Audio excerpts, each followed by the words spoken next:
سبحان اللہ والحمد للہ۔ بسم اللہ الرحمن الرحیم۔ رب اشرح لی صدری ویسر لی امری واحلل عقدۃ من لسانی یفقہوا قولی۔ ناظرین گرامی، زیادی نالج وے پر آپ کا خیر مقدم ہے۔ امید ہے کہ آپ بخیر ہوں گے۔ رمضان المبارک کا مہینہ چل رہا ہے۔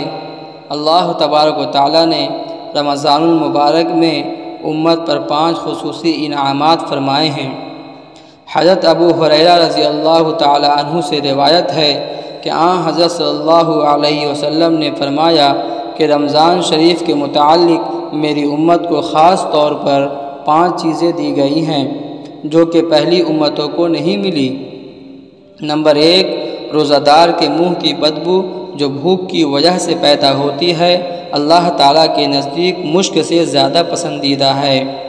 نمبر 2، روزہ دار کے لیے دریا کی مچھلیاں تک دعائے مغفرت کرتی ہیں اور افطار تک کرتی رہتی ہیں۔ نمبر 3، جنت ہر روز ان کے لیے سجائی جاتی ہے۔ پھر حق تعالیٰ شانہ فرماتے ہیں کہ قریب ہے کہ میرے یہ بندے دنیا کی مشقتیں اپنے اوپر سے پھینک کر تیری طرف آ جائیں۔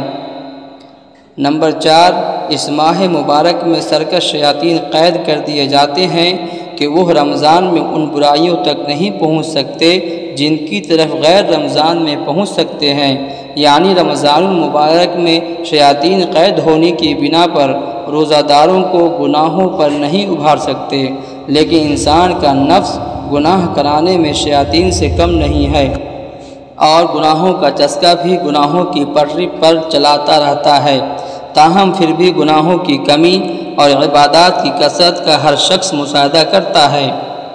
نمبر 5، رمضان کی آخری رات میں روزہ داروں کے لیے مغفرت کی جاتی ہے۔ صحابہ کرام نے عرض کیا کہ کیا یہ شب مغفرت شب قدر ہے؟ آپ صلی اللہ علیہ وسلم نے فرمایا نہیں، بلکہ دستور یہ ہے کہ مزدور کو کام ختم ہونے کے وقت مزدوری دے دی جاتی ہے۔ ناظرین گرامی، نبی اکرم صلی اللہ علیہ وسلم کے طفیل آپ صلی اللہ علیہ وسلم کی امت کو کیا کیا نعمتیں ملی ہیں، آپ بھی مذکورہ انعامات پر غور کریں، اپنے روزے کو گناہوں کی آلودگی سے دور رکھیں اور ذکر و تلاوت اور درود و سلام کی کثرت سے آراستہ رکھیں اور زیادہ سے زیادہ مذکورہ انعامات کے مستحق بنیں۔ اللہ تبارک و تعالی تمام مسلمین کو رمضان المبارک میں مغفرت فرمائے، آمین۔